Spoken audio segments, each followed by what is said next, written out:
how to download live wallpaper from Pinterest on laptop.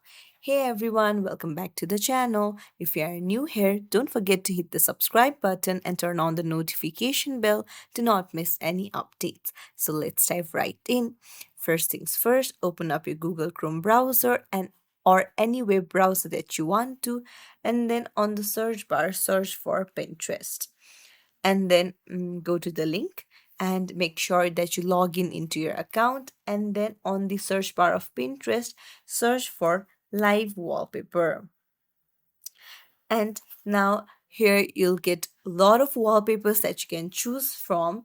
And once you choose on the wallpaper, you'll see three dots on the top. Tap on it and then tap on download image, and the wallpaper will be saved on your files. And that's it. If you found this tutorial helpful, don't forget to like and subscribe to our channel for more tips and tricks. Thank you for watching.